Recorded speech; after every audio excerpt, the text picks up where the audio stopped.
new time period has elapsed. Please remember that this is a public meeting for the conduct of the business of the Plainview Public School District. Offensive language, personal attacks, and hostile conduct will not be tolerated. You should be further advised that there is no legal protection of any comments that are made. With that said, any public comments? Mr. Hall? I see you got some of the stuff on the agenda I want to talk about. So I'm going to leave that part alone, but I'm going to comment just a little bit on it. Same question I had a while back. You guys get the paper? You read it? You believe it? I know that you guys don't have to answer, but it looks to me like this 5-school murder deal is got a little issue. Maybe a major issue. And I wasn't quite here on all the comment about it that Krista gave last month, but I think kind of her overview of it, if I may be corrected, was how much time, money, and effort we're going to spend on this, because I hear that maybe the people don't like it, or some people don't like it, or some districts don't like it. And the comment I heard was, Krista shouldn't feel too bad that they voted you off. I think that's the whole point of being a democratic system is when they don't like what the board members are doing, they vote them off.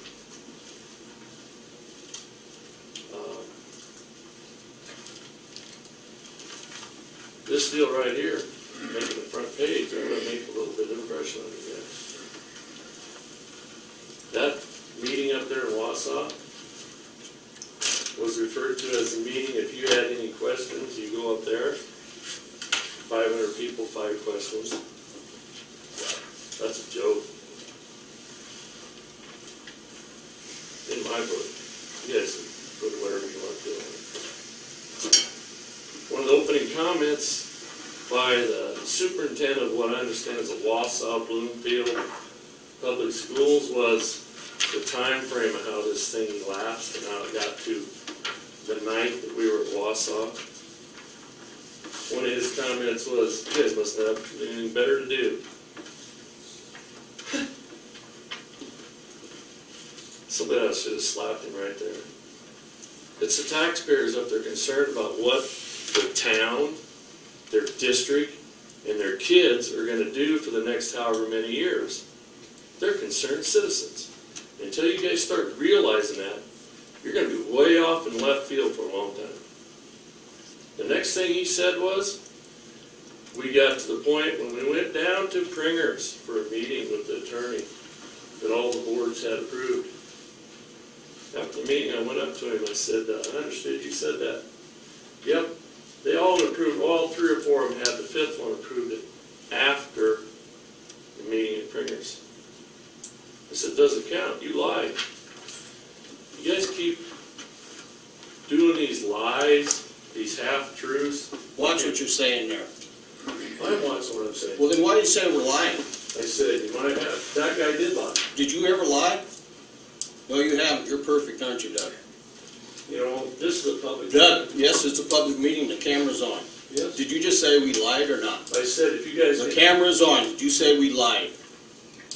Yes or no? No, I didn't say you lied.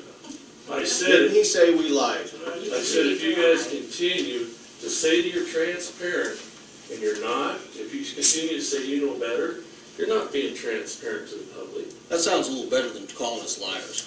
Okay? I said the guy up there lied. We're not responsible for him. If You said on camera that he lied. I did. Okay. And I approached him with it afterwards. You accused him of being a liar. You're on public camera right now. You know what? Turn around and look at the camera. You called the guy a liar. Turn around and look at the camera. I called the guy a liar. Turn Okay, around and look that's at the fine. camera. Well then, come on. Well, you know, we're it is tired what of it it. is. I'm tired of it too. Tired of being insulted, but You wonder why board members He's- quit and move on. he's- This is, you know, after 16 his years. time's about up anyway, I'm sorry. so, you know.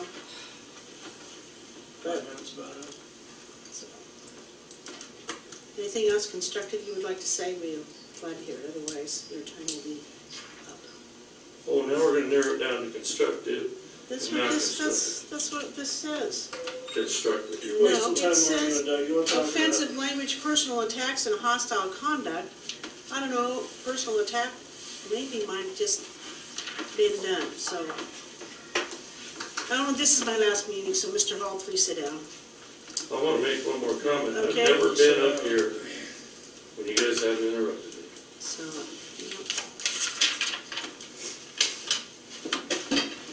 I apologize to you, but I mean, I take offense.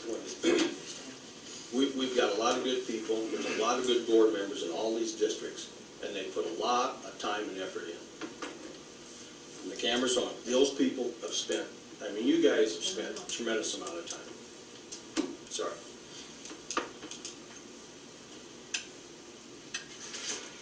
anyone else?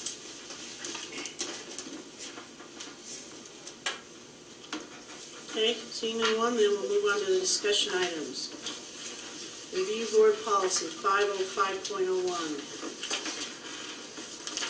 Okay, coming to attention of students, again, I don't have any recommended changes for any of these.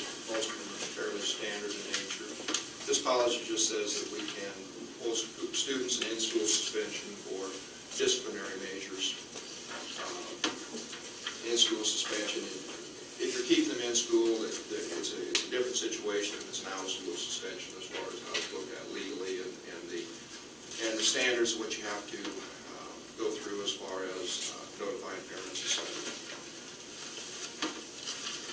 The next one, 505.03, on the suspension of students. This one deals actually with out-of-school suspensions.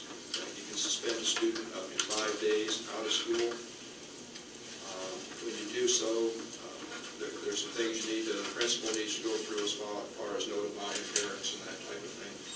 Also, if you have a student who is a special education student, you have to be careful that the suspension is not directly related to their IEP, and it's something that would be in violation of what you need to be doing for an IEP. For example, if you had a student that was on a behavior plan of some type, and he did a behavior doing that, you'd have to treat that, for lack of a better word, a little more delicately. You'd have to make sure that you did more to guarantee the rights and that thing. You can still suspend it, but you have to go through a few more years. No changes were made to that policy, though?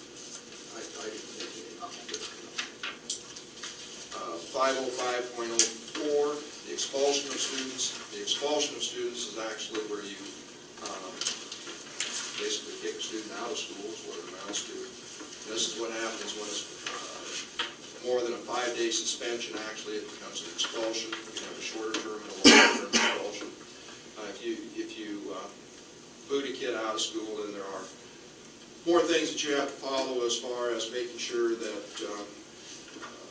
notification of parents, statement of the rights, and all of that stuff, some legal things that you would follow. This is something that does not happen very often. Not that it cannot happen, but it doesn't happen very often. I know Mrs. Novick and I both are pretty much in agreement in most cases with students, you're better off to handle in-school suspensions and out-of-school suspensions. Simply because I feel that sometimes students are out of school, they're not necessarily held accountable either at home. So, but this would be in more severe cases than you could boot a kid out of school. Again, no changes on that. And also, I guess, with special education, again, you'd have to be more careful with special education students. 505.05, fines.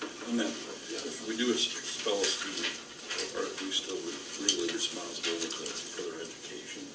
Yes, you are. Okay, so. And you can do that in different ways. I mean, if you had an alternative school, which we do not, you can do it through online courses.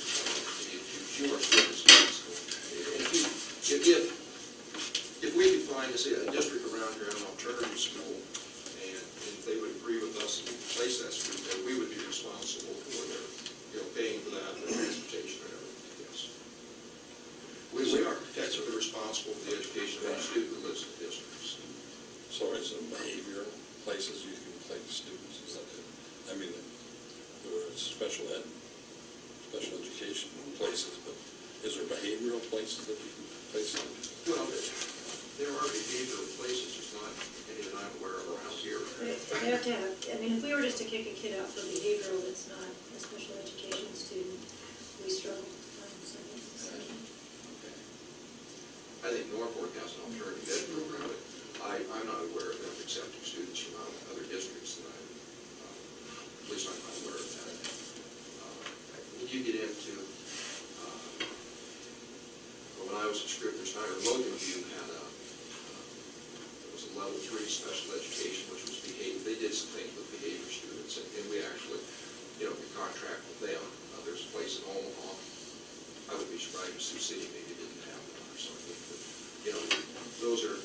they're really high cost programs. A lot of schools don't do it, such as your bigger schools where they pay more students. So if you have to send a kid down to Omaha, would you have to pay for the board and everything? Whatever they charge you for, yeah. Any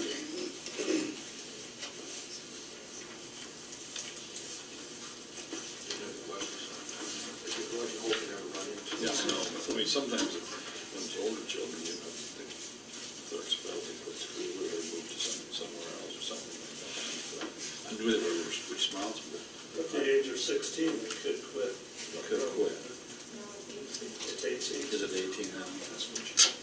Is that, can the parents sign out at a younger age than that? I think the kids, it's not at 6, because it's 16 now, so. Maybe it's 17. They can't sign them out.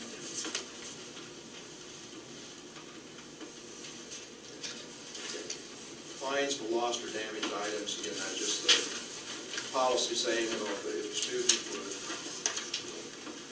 intentionally damage the property, we could charge them for it, whatever it costs to repair it or for the material. And the corporal punishment one, 505.06, kind of deals with how you handle things, when do you allow corporal punishment. And again, basically we say, corporal punishment isn't allowed in public schools anymore, but it is under certain conditions where if you have a violent student, you can do things to restrain them, that type of thing. Basically it's to protect yourself or other students or that type of thing that you would fall into that.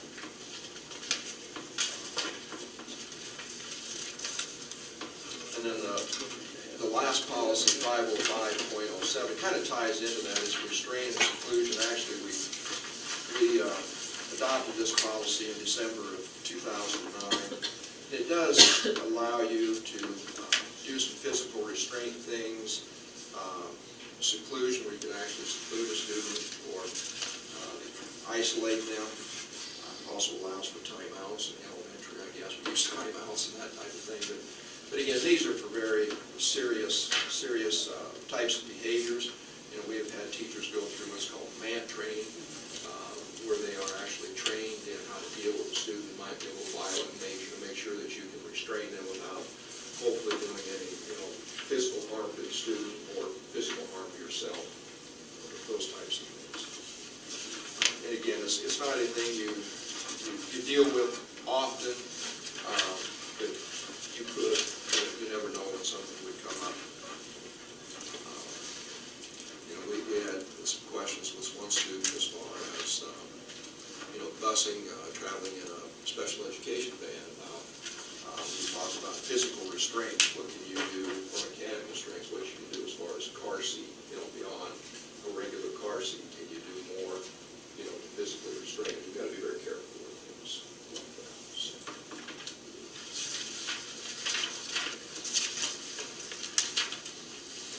Questions on that one? And that one, I guess I should mention that if you're going to do any type of restraints, isolation, that type of thing, you have to make sure that it is recorded. If a teacher would do something, that needs to be reported to the administration. The administration follows through. That needs to be reported to the parents. It needs to be documented. Those records kept. If there's anything ever come up with it, you have it. If you have a student that is misbehaving and you set them out in the hallway, they have to be where you can observe them all the time, or is that not something that's done anymore? Ideally, that would be the situation. We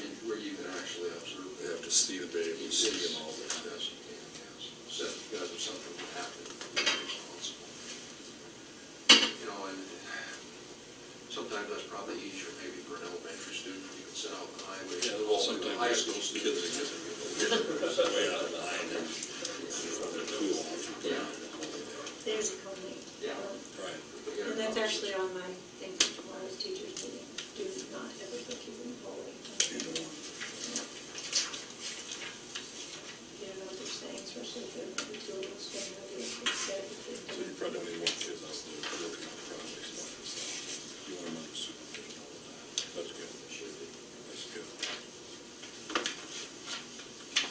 Okay, any other questions or comments on any of those?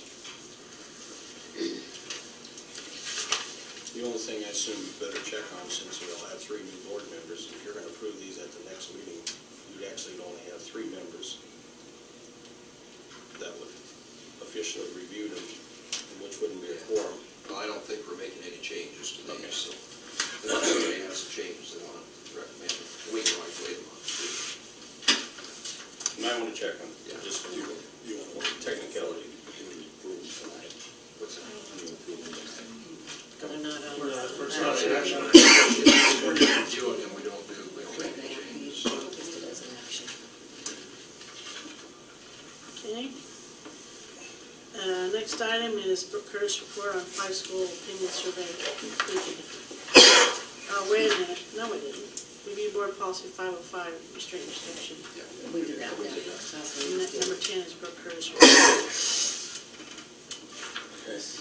You're up. Go ahead, Brooke. Okay. I kind of did something a little odd here, I guess. Remembering Lee the last couple of weeks, and he always told me that the newspaper should write the news, not be in the news, and I seem to have failed miserably at that a couple of times, I guess. But I put in the paper and then put on the front of the news office there just a sign-up sheet. And the options for the sign-up sheet were your name, for or against, and then the date. And a lot of people, on the Fight School merger issue, and a lot of people added some comments. At last count, we had, if I can count the lines right, which sometimes I do and sometimes I don't, about 148 people responded and came in. And it only sat on the counter at the front of the news office, so people either had to come in, call in, email, send me a Facebook message, whatever. I reminded them over and over, it's not an official. People kept coming in and saying, where do I sign the petition? And I said, it's not a petition, it's not binding, and you don't have to show me your driver's license, it's just an opinion thing. In response to the idea that you guys were saying you weren't getting much of a response. And so, I have 10 of these, you can take them, and some people provided extra comments. Some people commented on Facebook, some people sent me emails, I included those in the back as well. I know you're talking about doing a survey. This was requested of me by a couple of people, and I just thought it was a good idea. So, I'll let you guys have these, I might keep 2 for the 2 for the guys in the back, maybe. But there's some of those. There were a lot of stories that came out just recently, I guess, and as I said, I'm not very good apparently at staying out of the news myself, but 2 of the things that I was the most interested in from that type of coverage, I guess, and I'm referencing the Norfolk Daily News' 5 stories that they published over the weekend.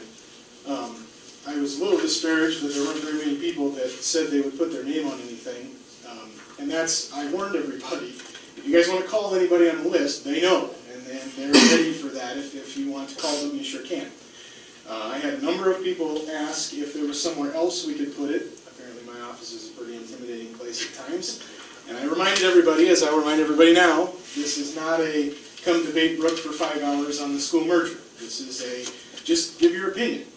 We had 1 undecided from Barb Frederick, and the rest were all against on this survey. But I know that can't be entirely the scope of things. I mean, clearly there would be more people turn out to vote if this actually did go to a public vote. But one of the things I am not changing my mind. My comments were in the Norfolk Daily News, reported accurately. I don't believe this would ever be necessary, but I was very disparaged, I guess, with the amount of people that would not put their name on stuff and let people know what was going on. And B, the amount of fear that had swelled up. There was, I think, Andrea Larson, who's a Plainview graduate, actually. That was kind of the focus of her entire thing, was how this has divided the town of Creighton and become a very fearful thing for people. And even at that meeting in Creighton, I reminded people that we all live together and we see each other frequently, and we need to be able to do business together and eat at each other's restaurants and visit each other's businesses and all that kind of stuff. And so I don't know if it's necessary or not, but as a bit of a, I don't know what your feelings on it are, what your thoughts about me at the moment are, but we have other things going on as well. And I just want to remind you that I'm not just a mouth and a newspaper. I consider all of you to be friends, I guess, acquaintances at least. If you look at Facebook, sometimes I wish they'd change Facebook to acquaintances and friends. But there are a lot of people. I know that person. I'm not necessarily a friend. My sister reminded me of that. But I just want to encourage you to keep the discussions. I don't even know if it's possible, because people get very emotional about this. Mr. Ehlers warned everybody about that originally at the group meeting. So, but anyway, if you find this to be useful, I hope you do. It will stay at the news office. If anybody wants to come in, half the time I don't even get up from my desk. People just say, "There, I'm here to sign this," and they come in and leave and go. And I really haven't even looked through it too terrible much. But anyway, it struck me very hard that kind of the focus of 3 out of the 5 stories was how terrified people are to say anything because they fear for their businesses. On one hand, it gives you a very good idea about the importance of the school in the community, economically and physically, I guess. But I think there's a lot that can be drawn from those stories other than just 2 or 3 people's opinions that were willing to talk to the newspaper. I don't know how many people Jerry went to, but I was not intending for it to be like that. That's not what I envisioned when he asked if he could ask me some questions. So, can I answer anything about this? I got some questions. Do you know how many registered voters there are in the Plainview School District? Oh, boy. 1,122. Yeah, there you go. Clerk's office, treasurer's office, right there. So you're talking about 12% response. Right. So we've got 88%.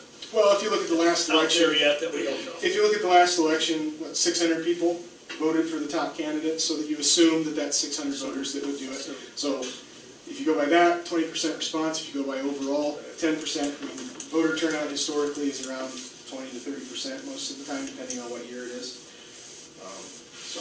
Another thing I got, and I agree with you wholeheartedly on this dividing the towns, and I wish it wasn't doing that.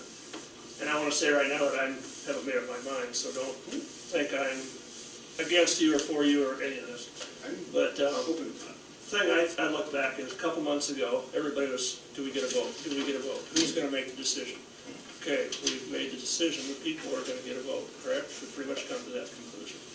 Okay, you've got these 20%, whatever, that are against it. And you guys, from what I can tell, pretty much don't want the vote anymore. You just want it stopped. Or the people that are against it, they want it stopped today. They don't want it to come to a vote anymore like they did 2 months ago. What about the other 80% that are still open-minded or are for it and aren't saying anything? Don't they deserve that same vote that you people wanted 2 months ago and now don't want anymore? You want it stopped? I can't speak for everybody that signed my But survey. you see what I'm saying? If it was up to me, That's where I'm at. I'm not on one side or the Right. other. I'm for everybody Right. that wants to vote and wants the chance of writing the thing to the end, getting all the information, then making up their mind and voting. And if we stop it now, that doesn't happen. well, my line of reasoning has always been trickle down. I would have preferred that it stopped before it even started. That's just me. But after that, I was pushing for a public vote. We ran some stories about how this could happen, the 3 options that there are. And so after the public vote, it's still up for discussion whether that was decided or not. Ha, ha, ha, ha. But after that came out, I was personally really looking forward to the discussion period. I mean, I was glad some of you showed up at the Creighton meeting because it was the first time, in essence, it was the first time anybody had hosted something from someone that was educated from the other side. and I think that needs to be done more. I think poor Mr. Theobald got a little bit of a bad rap there, being like the people's champion somehow because he happens to be against. There are plenty of educated people that would say this is a good idea. But I have attempted to look at things as openly as I can, Mike, and I tell you what, I personally don't see it. And I'm not, that's fine. I mean, you have your opinion, and I respect that. If it goes to a But I'm vote, looking at the I people think, that have the other opinion too, and why should they get cut off because of people from one opinion, from opposite opinion? nobody's being cut off. Everybody Well, has if the we had opportunity to come into the today, news they are. office. If anybody We was had it today, they are. for, it'll stay there too. We all know If- that the people if the against it other- are gonna be a lot more outspoken than the people that are on the fence and the people that are a little bit for it. It's always that way in everything. The people that are against something new speak out more. Okay. And one other comment I have, and I don't know, I think this is in the Norfolk paper, I don't know if you made the comment about it being an advantage to Wausau, because the building's gonna be closer to Wausau. Did you make that comment? I did. Okay. First thing is, we have no idea where the building would go. That's somewhat accurate. Somewhat, yes. no, but no idea. The attorney seems to be pretty sure. Well, Within 10 miles. There are so many permits and regulations. Everybody can shake their head and say, I don't know, but you have the Within facts. 10 miles is 2 I mean, miles that- from Plainview, so, It could be. Could be. I hope, Yeah. The fact I hope is it that would it be. hasn't been decided yet. right. But the other thing I get from that is you Okay. talk You about. mentioned that it might be in this particular area, but that's not a decision. Right. You Mr. talk Ayler about said it was dividing- going to be equidistant, and the attorney has a pretty specific plan in that packet about where to build it. We don't even know if the EPA So- will let us build in certain spots until we file for I permits. understand How that. do The you know? information I have, the information that I've been provided and You're have, assuming that. Yes. It's not And that's fact. how you split with some towns up. pretty, You're assuming. I can do that. All these Okay, things okay. that you're taking- I understand The your point you're I'm assuming. getting is, I you said it's understand a your point, benefit to Wausau, okay? for distance, yes. For distance, yes.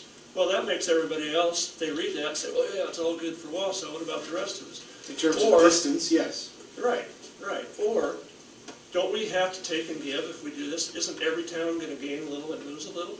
Isn't that one of the things that maybe Wausau might gain a little bit? And that's Couple, kind of my 2-3 point is, miles, I is don't- that a big deal? I don't see that Plainview stands to gain much, if anything. Okay. We're the best off financially, our district, But our is that really something you wanna building is in the nitpick best about? shape, our, huh? Is that something you really wanna nitpick about, whether it's closer to one town by 3 or 4 miles than another? To divide people over this, over something like that? Because all that's doing is The intention of that was encouraging not people to. dividing it, the intention of that was, I think it would be closer to Wausau than everywhere else, if it was built on the corner of Okay, 59 that's, and. you were just stating as that One for fact, one. why did you pick that one fact to state instead of any other fact? Actually, I talked with Mr. Gunther for an hour and a half, and that was the one he chose to do. I don't have a good answer for you. If you'd like to listen to it, we recorded the whole thing, so you No. can ask him. I mean, now I'm being responsible for the way Norfolk writes their paper, I got enough of my own. Well, I thought it was a quote that you had given him that It you was a thought- quote that I gave him, Okay, well, because then it's that's a not fact. Norfolk papers. If in fact it were built there, it would be at a That's distance right. advantage to Wausau. That is a fact. I don't know what you're asking me. Well, I'm just saying that we can lead things on to divide these towns on. If things it that left don't Pierce make a County, difference. nobody would pave roads going north. You can talk to any county supervisor. It ain't gonna happen. I got a lot of roads out my way that'd be a lot better roads if they were gravel than the blacktops we got. I don't know what to tell you. I don't, Well, Mr. Gunther, and I know. But you did do the survey, and you didn't give them an option, it was either for or against. It There's was 64 options in the for, state, there's against, 64 options or in the state. undecided. No, there's not, there's one, because No. that's the one everybody decided to do. That's You, not- you wanna start over? Start over. I don't care what you do. Why didn't you say that?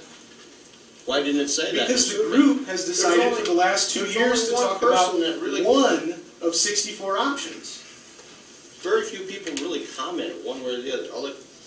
I mean, this town by, Call them up and ask them. I'm not responsible for Brooke, these look at the people. history of the town. How long does it take to build a library? I don't know, 20 years? 30 years? Yeah, 20 or 30 If they years. would've listened to How me, long- 2, because I told them 5 years ago to borrow the money and build the thing. How long did which it is what take they're to ended up build the doing. fire hall? I don't know. You don't know. 30 do or you? 40 years, because it was in the city building, and then it didn't fit, because the trucks didn't fit anymore. You wanna ask me what I know about it? I'll give you a 20-minute discussion about the fire department and the rural fire department in Nebraska.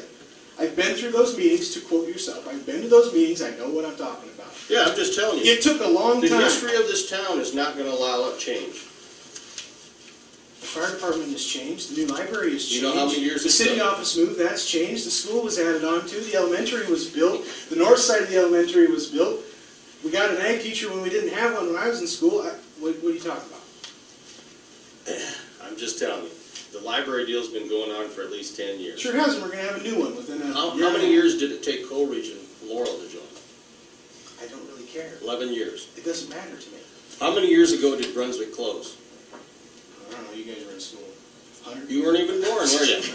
No, I wasn't. You weren't even Well, I born. would have fought for Brunswick the exact same way, I guarantee you I would have. You're right, you would have.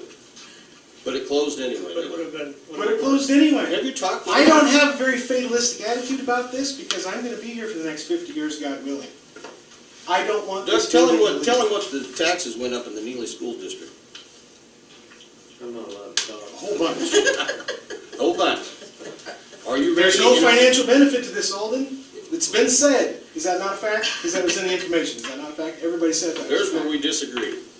And we have never had that debate. I agree. We have not ever had that debate, and I would love to. So you should have never run the survey. You should have said, hey, let's study it. and I am see." allowed to do whatever I want. If you want to do an official survey with the board, please do. But you've been talking about it for 6 months and you haven't done anything. We're gonna have a new board. You know what, it wasn't very long ago, all I heard was it's moving too fast, it's moving too fast, we gotta slow this down. Well, we were gonna have a meeting to vote to possibly open up the closed meetings, and you couldn't wait a week to find out whether we did or not, you had to file, which cost 5 schools $10,000 to $15,000 collectively, approximately. $15,000. Okay. Well, our bill that month was $3,000. Yep, There's 5 schools. And since, what's it been? How many of these Don't pin people? it. We've done a lot more with Is Put anybody it on me if you want, but I'm not seen gonna feel bad for spending school money. We're planning on a survey. We've got a committee, that's what Please do. they're doing, that's gonna do a survey. You gotta beat the survey with something faster. You can't wait until we're doing a It was survey. requested of me It's by gonna the be the public, same yes. for all 5 schools, so we Brooke. can compare. I need to cut in line. Have you received any letters or any comment, any letters from any of these people? Careful.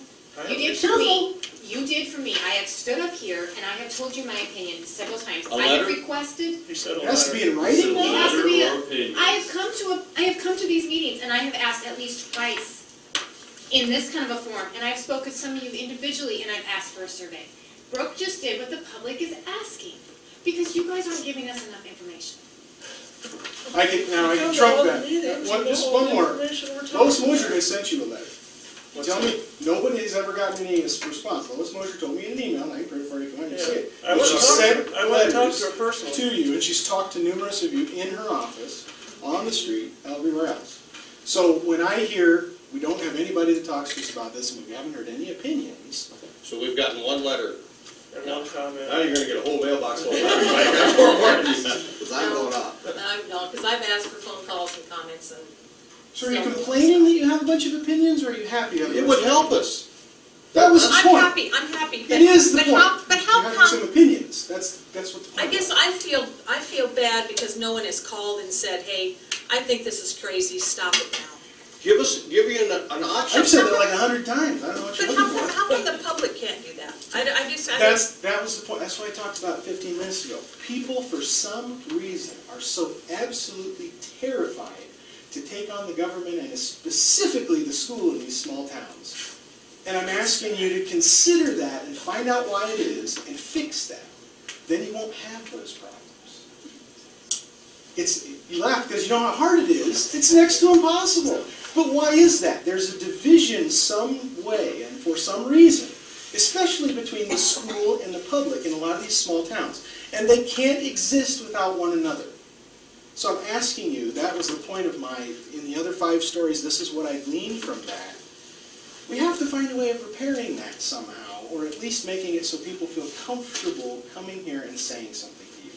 You're talking about your friends and neighbors that you go to church with can't make a phone call. Yeah. That's terrifying. But that's something that people have to dig down inside themselves to find out why they can't do that. I I'll make think a comment. people really Since wanted to somebody be able to told blame me sometimes. because I'm not afraid of this.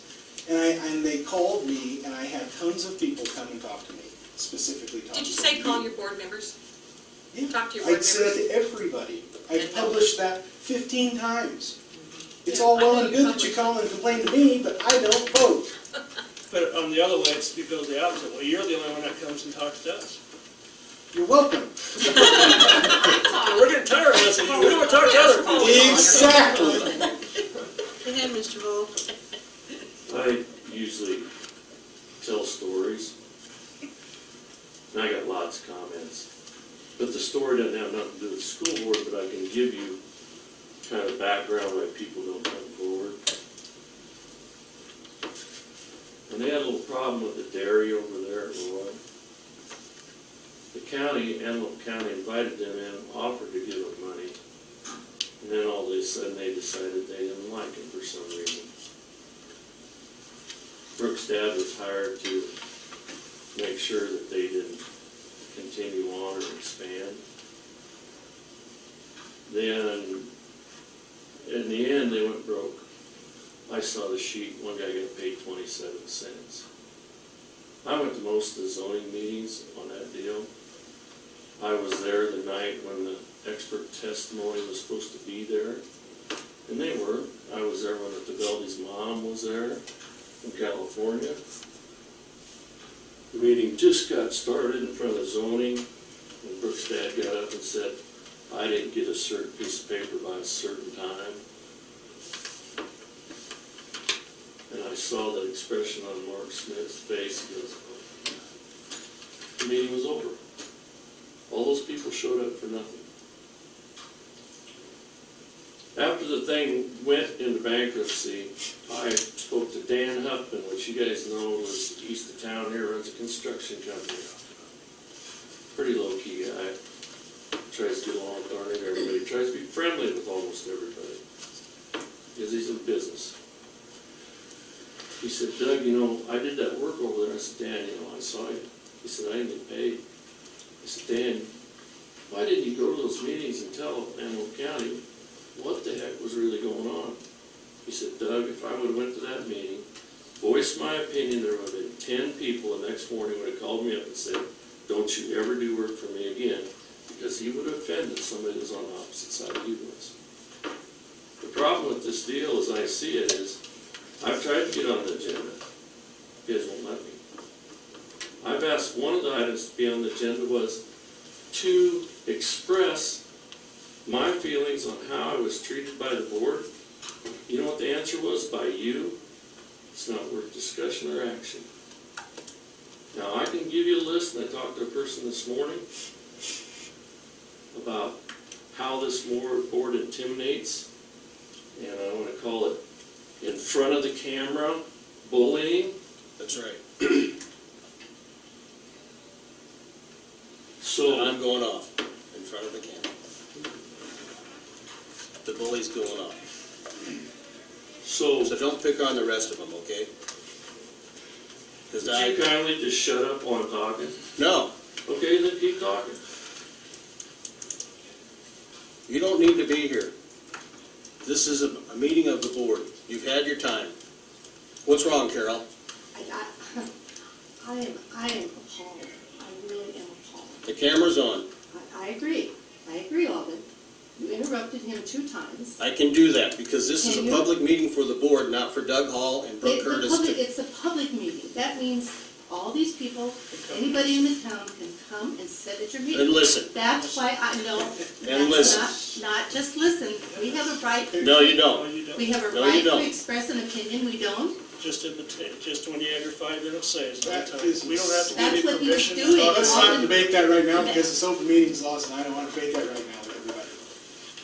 You're right, I don't need to be here. Okay, help. We give you that privilege when we allow you to speak in the action items. It's We don't have arrogance to. that destroys the relationship. But with we didn't people. make the rules.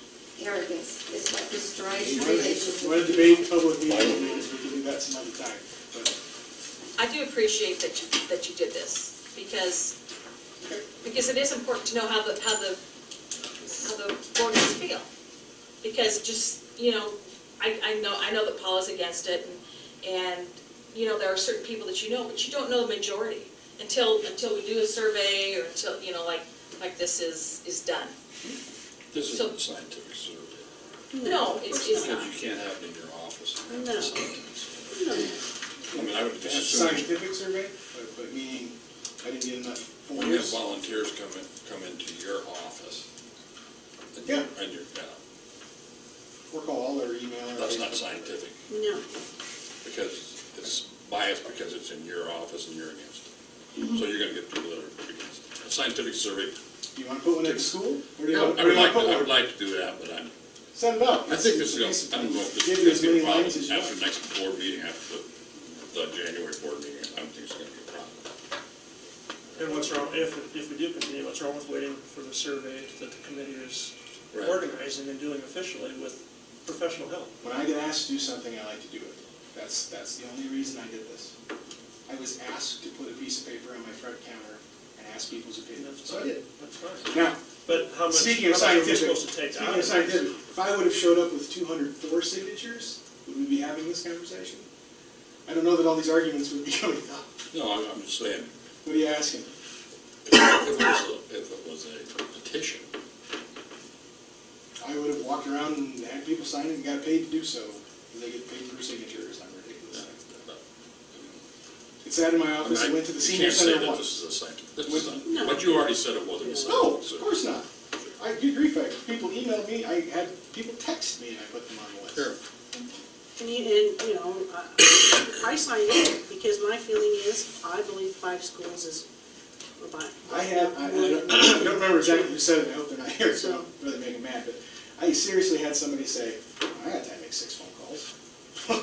Is it worse to you or not? You know, I don't know what that means. I don't have time to make 6 phone calls. Well, you guys are elected volunteers, maybe you should make 148 phone calls and ask opinions and find out. I don't know. Now at least you have some names to go with faces that you can say, hey, I saw your name on the list, I just want to know why you're against. I'm interested to know. It's an informational thing, not a specific deal. That was my question, is what you wanted us to take out of this. If you wanted us to look at this and say, okay, it's over, you should quit, or if you just wanted us to look at it for what it is, just a bunch of names of people that are against it, or... Going by my track record, whatever I suggest will be absolutely not what happens. So I'm going to suggest 0 things that you do with this. Jason? But anyway, For what it's worth, and it might be easier to say now since I haven't been sworn in yet or anything like that, but I did get quite a few votes, and on the people on the street, I haven't had one person come up to me and say, boy, I'm really for this school merger. All my feedback is, boy, I hope you're against that merger. And I stated in the paper when I was running, I was gonna keep an open mind, be honest, but since the discussion's going on, out of the people I've talked to in town, and I'm in town every day, pretty much all day, not one person has came up to me and said, I'm really for this. I was at a Creighton wrestling meet Saturday. One person did approach me there, and they said, I hope you're for that merger. And they were from Creighton. and I've had... I don't know if they're afraid to approach the board or think you guys, I don't know. I'm outside looking in yet. I don't know if they think that you've already made up your mind one way or the other. But that's the feedback I've gotten, and I'm not even on the school board yet, so, I had for what it's worth. Ben Cum's wife, way early on. Ben Cum from here. Angela? They live in Bloomfield now. And she is very for this. She thinks it'll be a good idea. And again, I have not had anyone, and probably because my very unscientific thing, and that's what I'm afraid of, is I don't want people to think that they have to come in and debate me to sign this piece of paper, so I can put it anywhere. I can move it to the senior center, I can move it to the city, I just have to let people know where that was, and it was easy, because we're open from 8 to 5:30, and not a lot of other businesses are like that, so it just was easy to do it this way, so.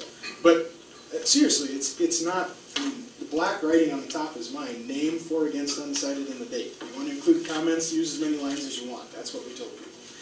And the comments toward the back, not all of them are signed sheets, but they are all written comments in the back. From some people that, God bless them, I never ever thought I would see comments from them. So, you can take those for what they're worth. Well, I gotta say first, the few people that I've talked to, had discussion with, I've had as many before as so they're open-minded anyway. Out of all That's fairness, not a lot of people, out but of the all people fairness, that we're willing to talk about. who, What's that? out of all fairness, who have you talked to that's for this? I would like to stop the people I talk to are against, and the people I talk to are for. Who are you talking about? Not so I can call them Okay, and harass okay. them, but Just you out have of curiosity, out of 148 people five boards, willing five to give you school their boards, name. Brooke, out of the 5 school boards, there's 6 people on each one of those school boards. Okay? The school board members that I've talked to personally, I don't think it's a very good idea. So you're saying, how did we get this far then? I mean, I didn't go into committee, but there's 3 of them. The reason we are doing this is because personally, I feel an obligation to check these things out. Because there's lots of ideas that come up, and I felt like, let's see what's gonna be like. Let's see where it goes. It started out that we were taking a look at, and talking with Creighton. There were several unofficial meetings with Creighton, not board meetings or anything like that. And everybody's, well, we're meeting with Creighton, we're meeting with Creighton. I said, you know what, we need to do a study. We wanted to do a study to see where we stood, where they stood, what's in our future. And then we said, are there other schools around here that want in on this study? Because the guy who's doing the study can do more than one school. Every school we asked was interested. And we were shocked. I was shocked because we've tried to do things with Osmond for quite a few times, and they've never had an interest in doing anything like this. They want to be a part of the study.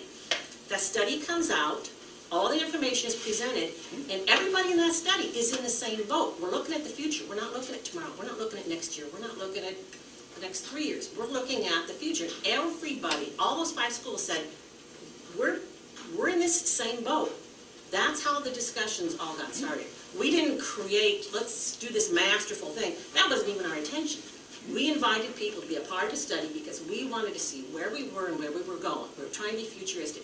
We have worked hard as a board, never to say no to kids to having classes, never to say no, we're not going to have this sport. And we've been faced several times with very close calls and saying, you know what, there's not going to be cross-country here anymore. And somebody on the board said, you know, I hate to say that to that kid. We got 3 kids, and I mean, that was our purpose. We do not want to lose teachers. We want to maintain the programs that we have, the academics that we have, and the future numbers are going to hurt some of those. That's a fact. The future numbers are going to hurt our opportunity. You know how hard it is to find a foreign language teacher for a district this size, and if our numbers get cut and we can only have half-time foreign language teacher, we'll never find a science teacher. We have struggled with finding science teachers to teach advanced classes. So that's how we got to where we are. Yes. This isn't something we created. We invited people to be a part of a study. Everybody in that study said, we got to talk together. We have to talk to each other. We have to help each other out. That's how we got where we're at. One of those boards could have broke it down at any time. Everybody But wanted all those to. board members Yeah. of all 5 districts agreed. So here's the thing. Now, quoting Mr. Ehlers at the meeting that was here, it is absolutely impossible to plan past the age of children that are born. So you only get 5 years from now where it's even close, remotely fair to say that you have any idea what's going on. That's not true. That is the impetus and the exact core of what I'm saying. I'm not saying I can tell the future. I'm not saying you can tell the future. I think you've done a fantastic job hiring new teachers, trying to get them to move to town. I think there's a little more we can do, but I would rather get smaller than not have it. I would rather get smaller than drive. I would rather get smaller than wonder about the future. I'd rather get smaller than bond. I'd rather get smaller than build. That's my personal opinion. Because I think the school... That's an opinion, and that's good to have. That's what we're asking. Now, if I could have had, if we would have had these nice, calm discussions months ago, I have lists of things like that that I wanted to let you know. I came to the committee meetings, I was told I couldn't talk there. I came to the 5-school meeting, I was told I couldn't talk there. I just came to the WASA meeting, I was told we only took 5 questions there, and unfortunately 3 of those were nearly exactly the same question, just rephrased a little bit. That didn't need to be asked. I understand why Rex did that. I really do. I think he's a great guy, he's a fantastic attorney. What I was expecting was the boards were going to either field questions, maybe not even answer them, just hear them. And it would have gone a lot smoother with a lot of people. I agree with you on that. So, We didn't set that. No, the boards Well- never, I want to clarify that, the boards never Chris came in said- after I ran my column about how That's right. disappointed I was about that, and I had a statement in there that the boards did not allow this to happen. She said, you know, the board did not really do that Except at the last committee meeting I sat at, I was told that the boards were going to take a more active role and the superintendents weren't going to make all those decisions, and clearly the superintendent's not. I'm picking on you. Specifically, someone told Mr. Schultz, 5 questions germane to the subject, end of meeting. Someone told him that. Or he told somebody else that. Or he told somebody else that. And any one of you could have said, you know, it's not really what we pitched our people. Let's not do that. You can sit down when you're done, Mr. Schultz, take more questions. We won't answer them. We'll just tell people we won't answer them. Could have happened. Just saying. Okay, while we're talking about that, did Mr. Schultz, I can't remember him saying about if you have some questions, get them to the superintendents, and he would be happy to answer them. You remember hearing that? Yes, I do. He You know did how say many questions I've got? 0. I would, Yep. I would, You know how many the superintendent's got? I would wager to say 0. Pretty close, yeah, I think you're right. Maybe 1 or 2. And I would even go this far, Brooke, and say, you talked a little bit ago about you had this question here and this question there. How many times have you come into my office and asked me about things or called me? None. Yeah, okay. Because you don't make the decision. Not to discount your position in your Well, role. you seem to think I make all sorts of decisions. I want these people to hear my comments because they vote. I heard the superintendent's running the whole show. I didn't say that. That was said by other people. That was said by other people too. We're gonna put this tape. You can laugh if you want. The camera's on.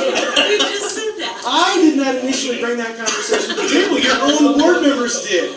You can laugh about it all you want. It was brought by the board.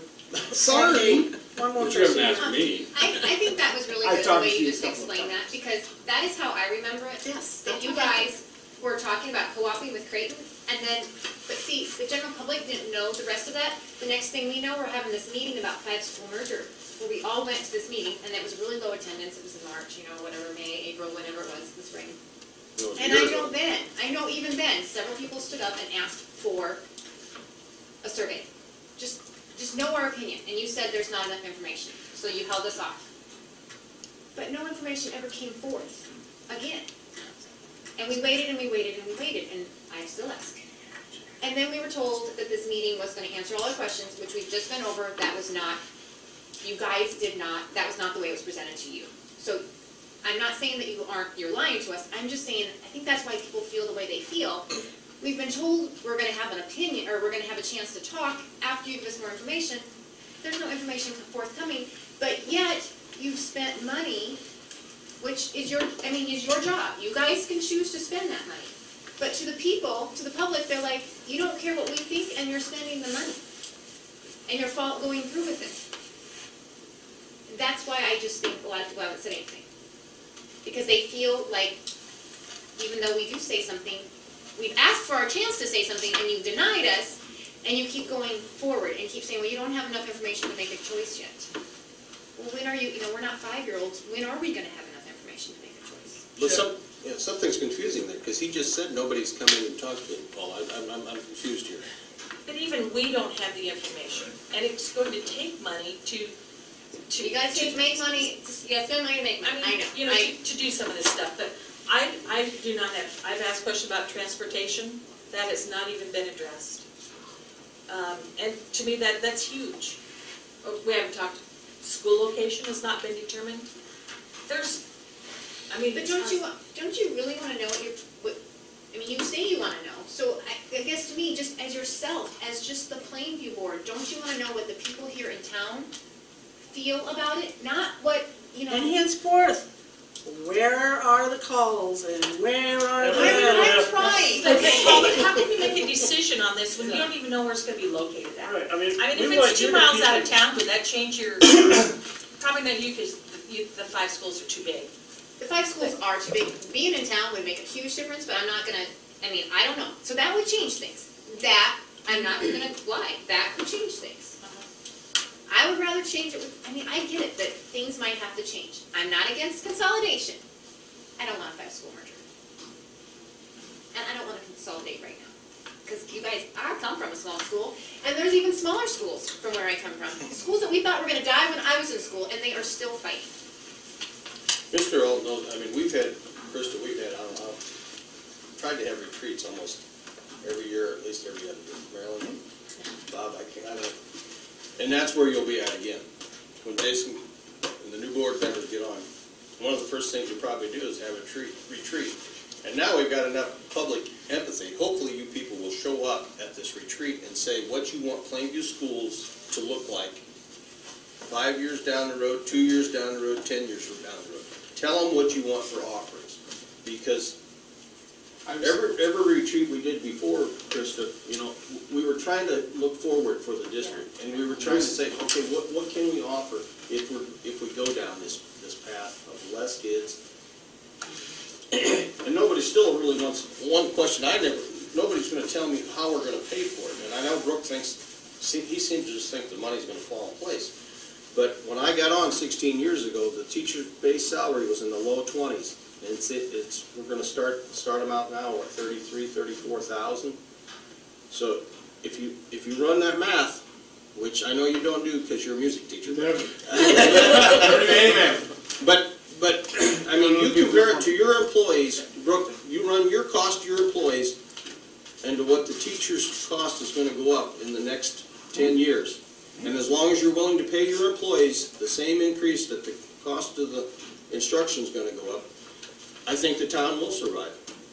But there will be a problem if you make public education cost up here and we do not bring, Paul, I don't know, you have a lot of employees. If you can increase them employees' salary $20,000 in the next 20 years, I'll be proud of what you can do in agriculture. Dean, we got Jim Moret back there too. I mean, anybody that's paying an employee that realizes the difference in cost that's going to go up. You're saying we should do that or we shouldn't do that? You'll have to do that to keep up with the cost. Have to. Detrimental perhaps. If you wanna keep your employees, you might have. I'm just saying, Employees. to keep the cost, because what's going to happen at 34,000, they're going to get from $700 to $1,000 a year increase in wages. I mean, it's just going to be the mathematical 3%. You got 2 former teachers on there. That's the trend in the cost. I would be interested to know. I would be interested to know. Here, you got two teachers here. How many people? Did they ever take a dollar? How many people? Now, everybody that works for the government can currently cover their ears, so I don't piss them off beyond belief. I would be interested to know how many people in Plainview, Nebraska, get a 3% raise every year. I would be interested to know. I have tried to figure that out myself a number of times. I have owned my own small business for approximately 10 years. I have gotten approximately 50 cents raise. Turn around and talk to the camera. 50 cents raise in 10 years. Now, I don't want to pick on my administration here because I don't want to name their names, but I'm just telling you. They're sitting right here. The superintendent, when I got on, that superintendent salary was $72,000. In the 80s or whatever, 90s. 1998. I agree. The price of hogs was 8 cents when I got on. And the superintendent's salary was $72,000. And yet, over the last 16 years, you have only voted to increase that. I don't see how it's anybody's fault, but you're wrong. I don't know what to tell you. Hey, I was against Bob. I mean, Bob and I were on opposite sides of the tables. These 2 teachers know that what the cost is. The last 4 discussions we've had about staff in this very room, what have my suggestions be? Pay them more, hire 2 full-time music teachers. Don't you dare get rid of that second full-time music teacher. And where did my second full-time music teacher go? If you are spending, Les Anson told me that he didn't mind paying taxes if it was for education purposes. For Les Anson to tell me he don't care about paying taxes, and that's I just about these names are there too. Les Anson is on this list. Read the rest of those names are that says they don't mind paying taxes. They're all right here. Okay. Nobody but Les said that. Not all these people said tax deals are public. Yes, they are. And the Neely District, what do you think my 80 acres in the Neely District went up? My building's worth $18,000.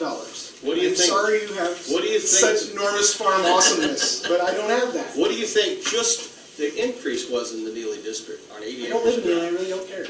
Their school's broken. $900. I don't know what's wrong with it. Turn around to the camera and say, repeat what you just said. Neely's school is old and broken. It's my video. What do you want me to do about it? How much are you going to get for selling that? It's also not going on the nightly news. I don't know what to tell you. I rent that to my son. How do you think I'm going to keep my son in business, Krista? Well, then, How do you think, here, You wanna have your put- own family. I'll do that with That's you. a blessing, isn't it? How do you think Yeah, I'm gonna the keep price my of your business blessing. open and feed my kids when I lose a $10,000 a year contract? How do you think I'm gonna do it? I also don't sell any paper to the school. I don't sell any office supplies to the school. I don't sell any toner to the school. I get some advertising. That's not totally fair. If you look at your advertising bill on the public budget, I make money off this school. I make money selling sports programs, which I provide to the school at no charge, full color front and back, at my own expense, thanks to the advertisers, Midwest Bank, that helps out with basketball. Okay? I will play this game to the end, because this is all I think about right now. How are you And no gonna problem. If this school merges with another one, 2 newspapers suffer. If it merges with 5 others, 5 suffer. You want to talk about a business that's been going under for 25 years? Me. I know. I want to run it for another 50 years. A very small portion But the of school my can't- argument the school is, can't do if that. this school leaves this town, half of our teachers currently live in the community. I'm not saying it's good, I'm not saying it's bad. Dean presented that as a fact a year ago or something, okay? That is, at the minimum, that is 23, give or take, right? How many staff we have? 50? 23, 25, 20, 23, right? $34,000 a year jobs plus benefits. Those people buy houses, those people pay taxes, those people buy groceries, those people do all that stuff. I do not believe that is a sustainable loss to the city of Plainview. Now, I understand not everybody lives inside the city limits. I don't live inside the city limits. But I work here, and I live here, and I'm part of the field that you mentioned so eloquently last month. That's how I make my living. And I'm not willing to give it up. I'm not willing to say that just because we go from 500 students to 300 students, I have sat in this very room and said, why are there always maximums for everything and not minimums for everything? I don't think a cross-country team for 2 or 3 kids is worth it. Even if my own kid was running, Put that one under. I don't think it's worth it.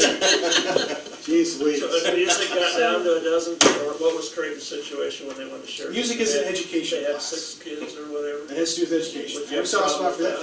with Are we broke?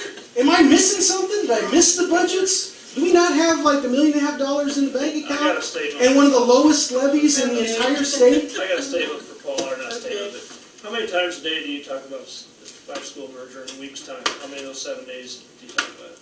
Do I talk about To it? somebody. Depends on how often I I'm eat not lunch at talking to you. Casey's. Okay, you mean, seriously, my husband, we talk about it every day. Okay.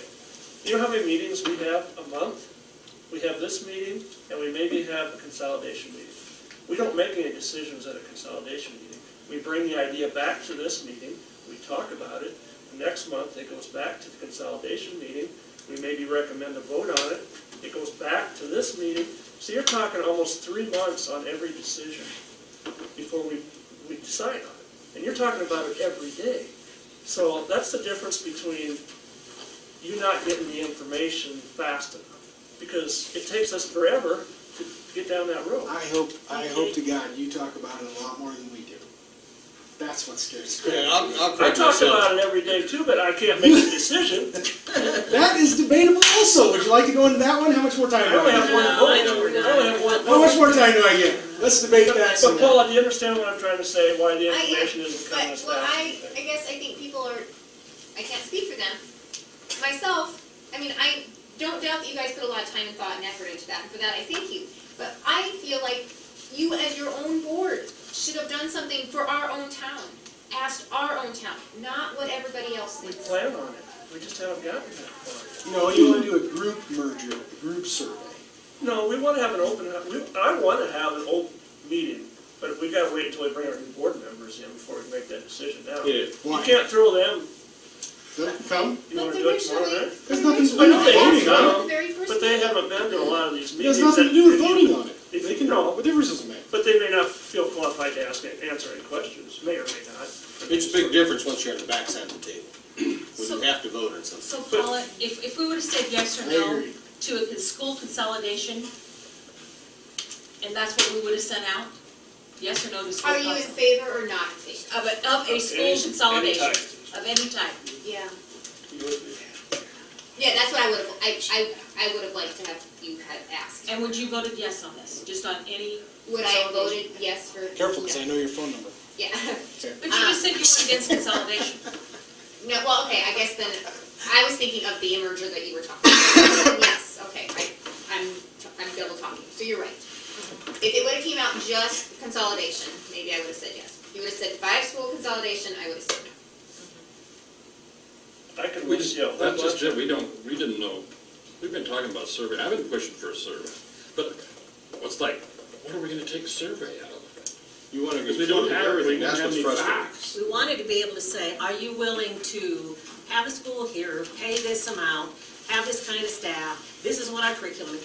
That's what we wanted to be able to do for a Facts, survey. not a Have, speculation. here's what's being proposed. It's gonna be located here, this is what it's gonna cost, this is the amount of staff we're gonna offer, here's the classes we're gonna offer, here's how we're gonna work with this group, here's how we're working with this, yes or no against this package. We And have I no was package. thinking something about, we're discussing a 5-school merger, are you for this or against this? And we don't even know if it's gonna be 5-school. At the very start, it was talked about, anybody could drop out at any time. And we were again shocked that nobody was dropping out, because everybody's going, you know, we need to do something, we need to do something.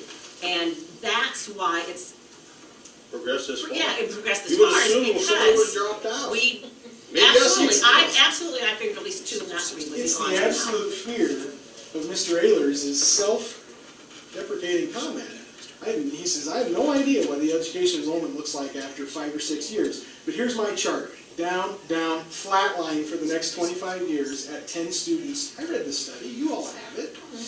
It flatlined with an average maybe 10 students for the next 30 years. I guess That's assuming that 10 isn't what I students. see. 10 students, it flatlined at 10. It was the average enrollment, like he had kindergarten was here, first grade was here, and he did the whole chart like you do for the enrollment numbers each time. And then it flatlines at 10, and he just averages that out through the rest of infinity. Well, when you don't have any foreseeable growth, That's, how can you plan You past project. 4 or 5 years? project. Well, and I didn't look at that. That's done on everything. Because it wasn't black and white, but I can look at, you know, the census starting at age 1 and go on up, because that census is out there. And so we drop 100 students within that time frame. That concerns me. I see a lot of school, and this is just me, Stewart, Nebraska. They've got, what, 150 kids in their entire school? Sturt, don't get mad at me. And they win Class D championship football all the time. They second place, first place, all the time. It depends on the kids, it depends on the program, it depends on the teachers. That was some of the stuff that the guy in Creighton was talking about. I think we have the capability of having star programs, star education, star staff right now. The only things I've ever suggested at these workshop meetings is tear down the junior high, build a new thing, put a tower school in there. Now, new computers. People don't care as long as they see they're paying their taxes and getting something out of it. So And now you got a bunch of grandkids coming to Are school. you for consolidation at any level? Absolutely not. Because I remember kind of like Paul, when you open that can of worms, you got a whole new set of problems. I tried to find it. This is my last thing. I tried to find it. When I was first back to town, Randy Clues called a meeting with Renita Jacobson, who has been studying career technical education for like 15 years. And it's all of a sudden it's like this new thing that everybody loves. We sat in this very room with maybe 20 people. And Mr. Clues says, we're going to rewrite the mission statement and vision statement for the school. And everybody was yapping and talking and doing stuff, and I'm sitting over here and I'm writing down and I'm writing down. And I tried to find the news story and I couldn't find it. It must have been older than I thought it was. My effective mission statement was, if the time ever comes to consolidate, as in forced consolidate, so we're broke, they're broke, we have no option, there's only 20 kids coming, whatever. Plainview needs to be in the position to do the consolidating, not to get consolidated. That's been my push from the very beginning. So do you have any fear that the surrounding towns will consolidate and we will come to the point that No. we'll hope they take us? No, I don't. think that'll ever happen. A, I education is mandatory in this state. They really don't have a choice. Someone has to take us, pour us, with If you our have to close your $250, doors. $650 million If it's bad enough, valuation, you gotta close your hoo-hoo with our ethanol plant and all our great land. No one will ever want to take us. And B, I didn't say that they wouldn't take us, I said that when they would take us. Mr. Boyer said that, and I get along We with won't have Mr. choice. Boyer just fine, he's my coach, the whole 9 yards. When he said, we need to do this now, so that we don't just get swallowed up later, I think that's a very naive way of looking at this. If you think we're all going to sit in a room and go, you know, Plainview's bringing most of the money, and we're bringing most of the land, I think we should be the pirates, or we should have red, or we should have this, or we should have that. There's 4 other people. 5 years ago, we got a $20,000 grant with Plainview and Meadowgrove and Tilden to come up with a community project that would equally benefit all 3 communities. We met one time, and nobody could decide on anything, and we didn't spend a dime. $20,000! And we couldn't even come to an agreement on that. I don't think Plainview stands to lose or gain anything from doing this in the foreseeable future. And in my mind, the next 40 years, 50 years, who cares? There are lots and lots of people Some in of this us town. do care, though. Yeah, I don't care. You're right, I don't care about it. No, I mean, we have a different opinion of how we care. What do you want? We live in rural Nebraska, all our towns are dying anyway. It is. Right? Thank you, Brooke, thank you, Brooke. Okay. Take your kids down and talk to great grandma. Who was educated in a one-room school and had a perfectly successful life? Bigger is not better. Now, she went through 8th grade, and you know why she had to quit 8th grade? Because there was no more school. I don't know. Because the barn burned down, and her dad said she had to go home and work. Was she uneducated and impossible and didn't have a good life? She went to a little tiny school through the 8th grade and she lived just great. She's like my mom, she had to go home and raise her other 12 younger brothers and sisters. But We do what we have good to. excuse for what? Saving our school. Okay, the next item is to discuss corporate activity sponsorship. Well, I don't really have a whole lot of new information. I did visit with Jeff Jensen a little bit. We just sat down and talked about numbers, looked at them a little closer than we've done before. We had mentioned cross-country, golf, girls golf, maybe starting off with. We looked at the numbers, I hope I have this right. The Creighton basically is looking at 0 girls for cross-country. We have 1 girl. You know, I don't know what we're going to accomplish with that. Boys, they have 3 or 4 boys, and I think we have 4 returning. I think we didn't have any in junior high. You know, there might be some options for that. Golf, they only had 1 girl, I think. Jeff actually thought that if they did something co-oping that girl, that would move the program to I think she golfs with the boys, and if they co-opted with, and if we co-opted it as a girls program, she would probably play volleyball. She also plays volleyball, and she would participate. So we did look at some things down the road. He's talking, you know, in 3 years, wrestling is probably going to be something they would really be interested in. A couple years, their track has only got a couple years. They're probably not going to use it for competitions. And, if we wanted to play 11-man football, that's an issue coming down the road that we want to take a look at. And then in the junior high, we get hit with small numbers in the VR. Well, in 6th grade with the girls, I think you're aware of that. But we have girls in the classes on either side of that. Probably get by in a program, but it's going to be tight.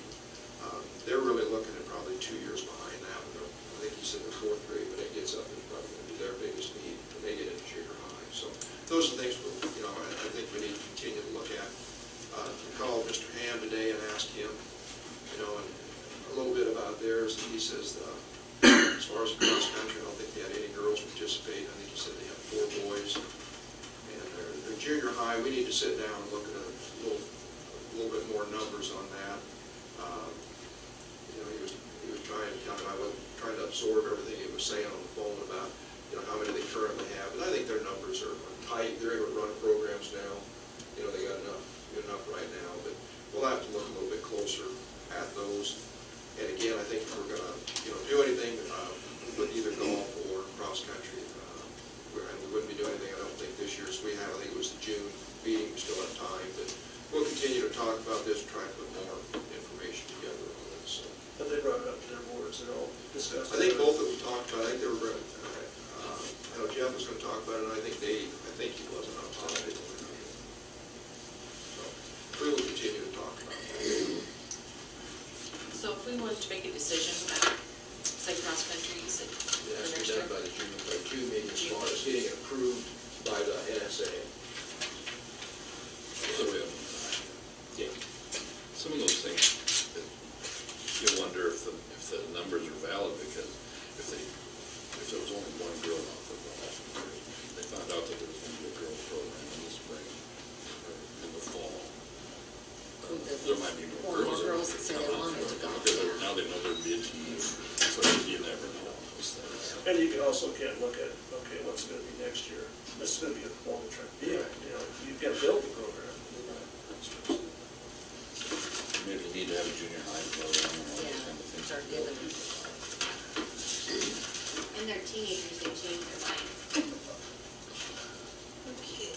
They're teenagers, they change their minds. Yeah. Next, the item is discuss the five-school study. Cover that pretty Put well. the tape back. I don't know if there's anybody that, anything on the NESB conference. We did meet with board members, committee board members from the five schools. We met with Johnson County, Riverside, which is over here. What's the names now? Spalding and Cedar Rapids. Yeah. And Laurel Concord was there. Everybody else. Southern Valley, I think, was coming. They did. I talked to some about it down at that. Yeah. And just ask some questions about, you know, the process they went through, you know, things that they've run into, different things. And I thought it was a very good discussion. You know, got a little different perspective on a few things.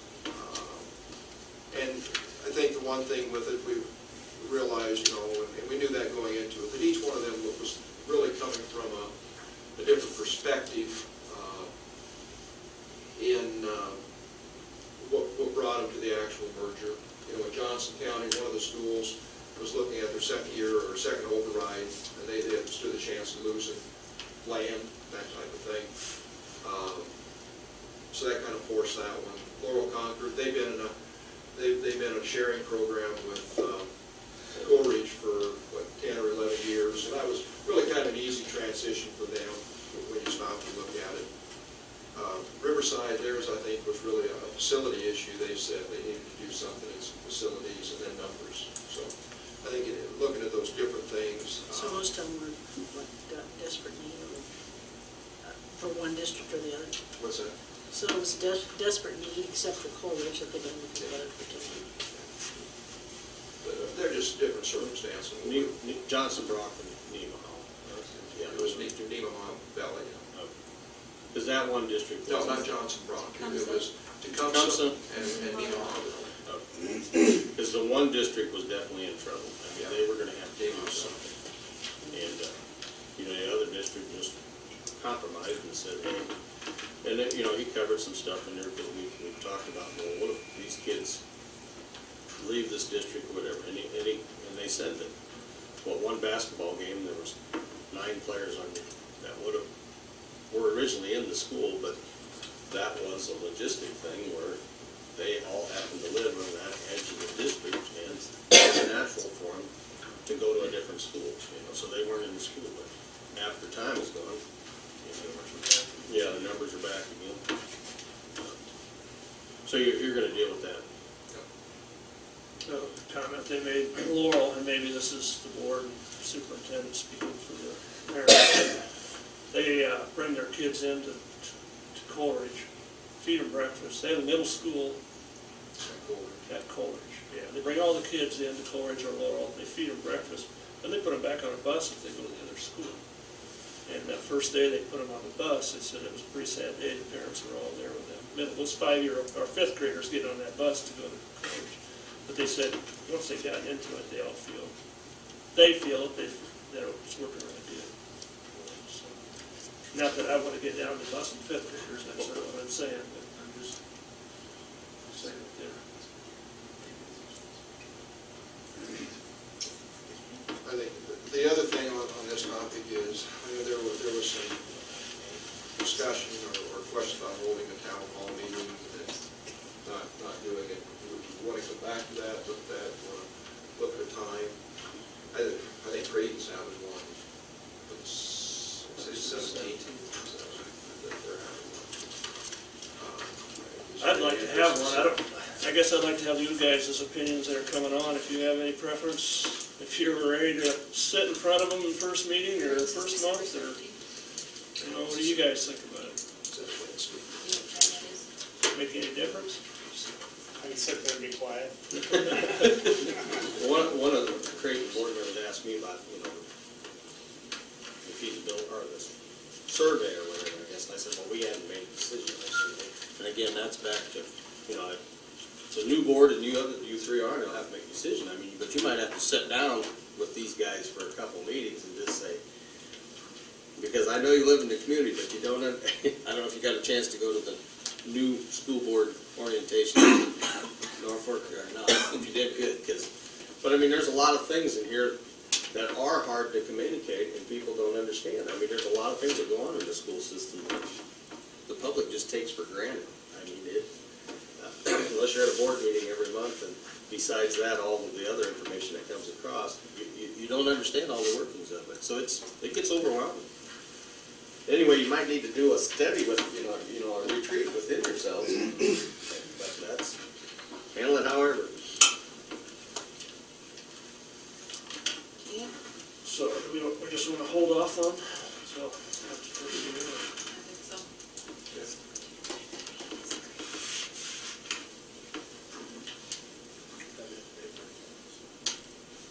Okay.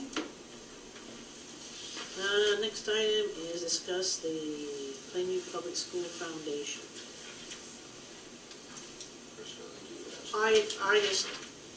We haven't met in how long?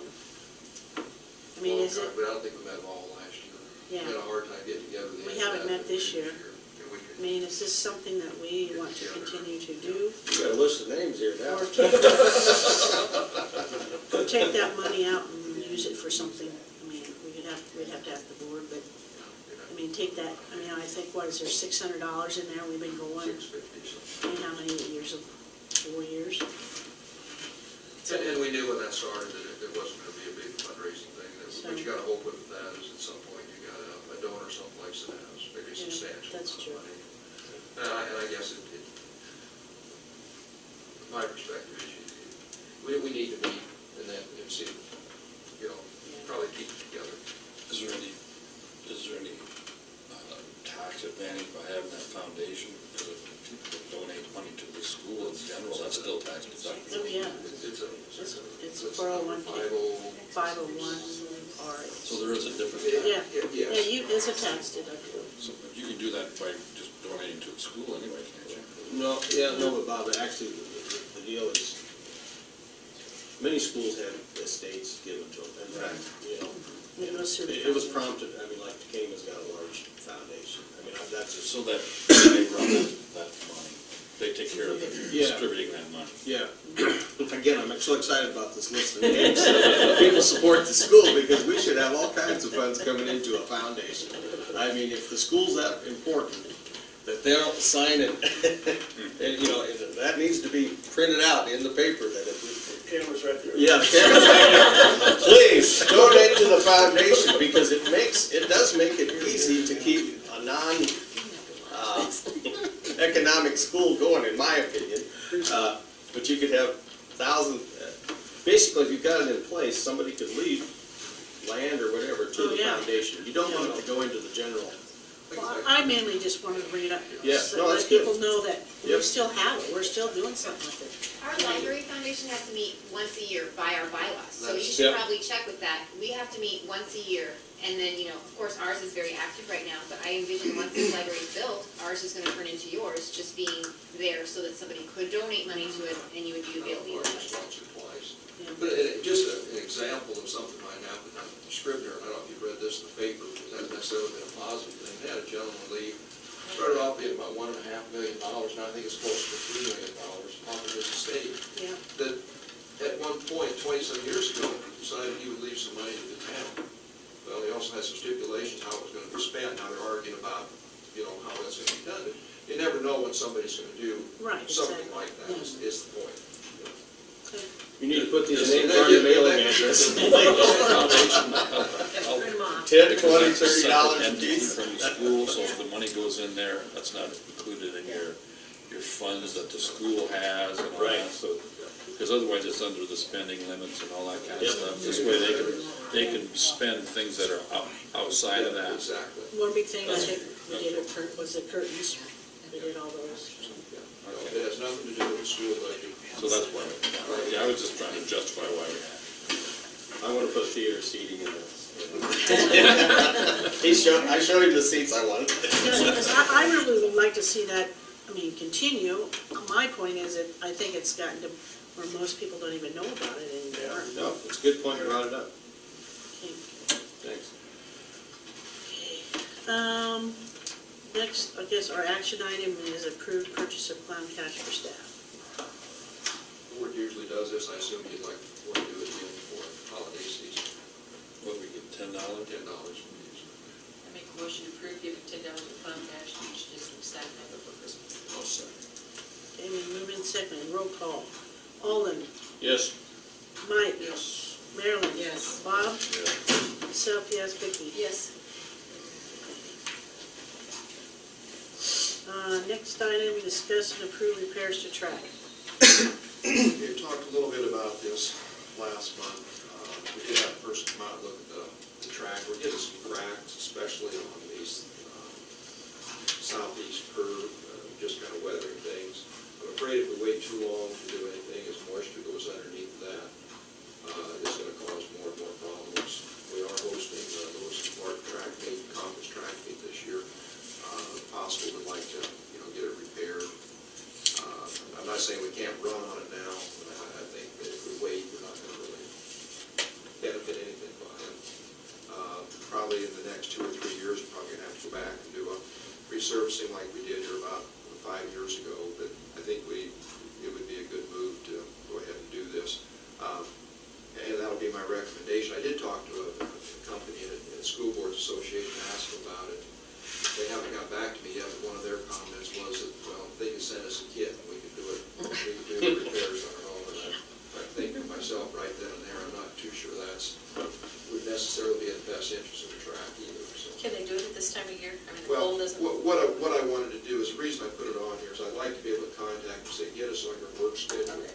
So that and I talked to them about that when they were out. But get us on your work schedule so we can get it done early in the spring so it's ready to go. So they're just gonna fix cracks? They're going to fix the cracks. What they'll do is, say we got a crack that runs across this lane, they'll cut out a section, then re-bore that section, and put new surface in it. They have to reline just parts there so that, we got a couple places on the runways that are starting to get that way, so they'll cut those out rather than, so that the surfaces adhere to the bottom layer, so you're not getting loose pieces. So what's the cost of replacing the whole thing 5 years ago? Oh, it's going to be, I think that quote was around $60,000. I don't think that includes the striping, which is another $4,000 or $5,000. So why are you thinking a couple more years? Is the rest of the track? The longevity of those projects might, about what you can expect. We'll be talking 7 to 8 years at that time. That's stretching them. So what are we on now? I think that was done, we started that my first year here, so that's only 4 years on it, I believe this will be. Excuse me. So if we have this much money invested in our track, there are some towns that use our track for their invites, do we charge them for that? I don't think, excuse me. See, we if they have a track meet here, and a lot of times we're in, so we don't pay any entry fee to it. It's a very substantial cost to us to just. It is. And a lot, the other schools around, a lot of them aren't doing anything with their tracks, so they're saving a lot of money, just come over here once a year and use ours, I think one of the things the board talked about before we are bringing people in the community too, with, they're going to some way or. There's a lot of people that walk on the track. Yeah, a lot of people use it for a while. They really do. I'm not saying not keep our track. What if you, Well, if you get, the advantage they have if is. you co-op, whatever, if we can get some relationships with another district, then you've got that interlocal agreement or whatever, and you have the option then of saying to Creighton, instead of fixing your track, why don't you give us $15,000 and we'll maintain our track. And, That, in Creighton, if I understand it correctly, what they want to do, I think there's a 6-lane track now. They want to go to an 8-lane. They're going to have to go in and do their substructure and everything, which, and maybe they have to do that anyhow, they do it 6 months. So there's gonna be a lot more expensive. Ours would just be, in 2 to 3 years to get another resurfacing, where they just come in and spray that rubberized surface on it and then restripe it. So they just take everything off, back down to the bare again, and then they resurface, just like they Actually, did. they'll just put a new coat on what we have. Oh, they won't take it out? No, they don't cut it off.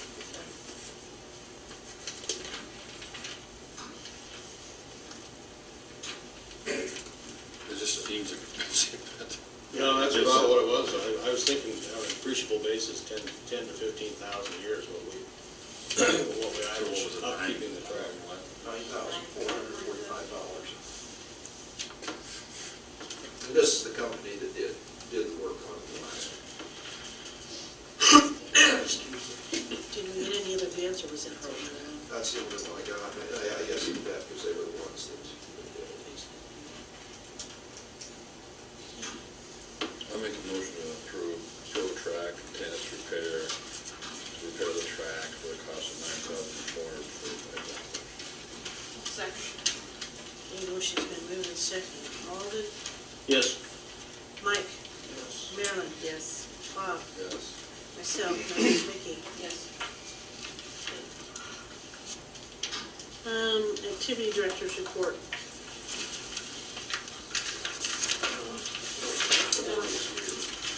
Okay, I think mostly just we put schedules in there again. Basketball seasons have begun. We had a really long boys game the other night, went to overtime. It was pretty exciting. yes. Ended up on the short end. The kids played really hard.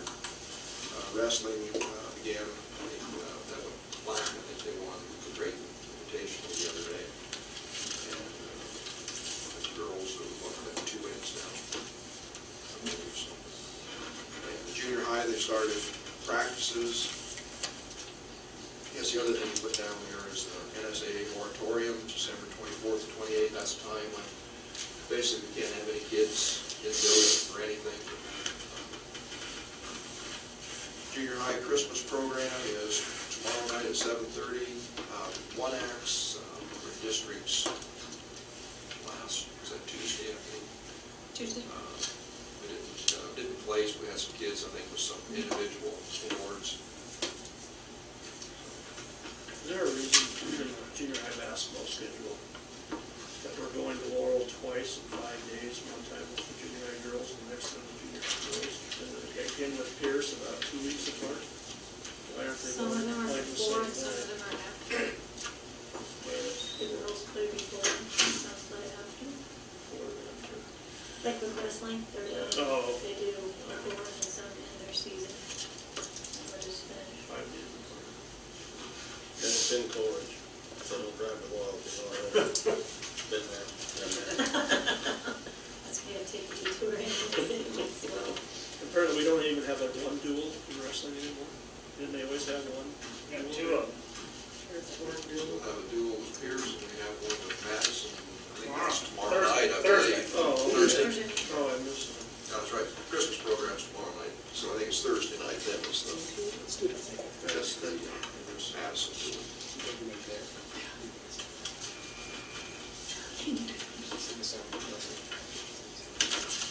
Okay. Principal's report. talk really fast, okay? Okay. I will be going through with the secondary students primarily, 10, 11, 12. I will stop in with the freshmen, 7th and 8th graders. They really can't change their schedule unless they want to drop them in or global, and that's kind of what they have to say, but giving them the opportunity to redo the schedule if they want to. Several students have discovered that, especially at the junior and senior level, that study hall is kind of a waste of time. I'm so glad to hear that. They don't have anything to do with it. It's driving them crazy. So I said, well, pick something that you don't know anything about and go take that class. It can't be hard. Okay, I'll agree with you, it doesn't have to be a hard class. But, so they are going to change it, so they're going to drop that. Department of Ed released their graduation information, and only 65 high schools in Nebraska had a 100% graduation rate, and we were one of them. And I know that people think, oh, small schools, it's easy to do. It is not easy to do. And I will tell you that if you are here on a regular basis, I was talking with Becky Ballard today, we're trying to figure out the number of kids that we've had move in and move out already this school year. That, I think that number is baffling, so. This month, yes, we lost 4 students already, possibly 7, that have moved in within the last month and a half. And so, for us to get this, because you don't know when they're coming to you, they might come to you, you know, the second semester of their senior year, and then all of a sudden they're your problem, and mom and dad lets them drop out of school. So, this is something that I am very proud of, and I'm very proud of our staff, because, you know, sometimes it gets to be a little hectic and crazy, and it's like, why are we wasting time on kids, you know, that we know are just gonna be moving? But we, you know, you don't, you stick with it, and so very proud of what we've done. Also, on a website, I found that they ranked the top 50 high schools in Nebraska, and it was not just based on test scores, it was based on, and I have that here, but it's really long, so if you'd like to go in there and pull this up and read all the methodology on how they ranked these. Plainview is actually in that list, and there's probably 7 categories on how they did it. And you had to have enough information to be considered in that. So Plainview is ranked 32, I think, out of whatever number of high schools we have in Nebraska. Another very good note. A few teachers participated in language arts review at the ESU for the adoption of the new standards. They had the review after they adopted the standards. Thought that was interesting. They did allow them after they adopted them. I think they're going to go back and try to review those and see. They added and separated a couple of things. ACT scores from October are back. And this was kind of one of those, you just hold your breath and open it and slowly. I will tell you, we had one young man score perfect on math. We had a young lady get 2 35s. One was in reading and one was in English, and she also did the writing and got a 19 out of 20. I think we had several one got a 33 overall. We had several, and when I say several, I'm talking like 7 or 8 kids that were above 28 on the ACT. So they did a great job, and I am a big John Baylor supporter.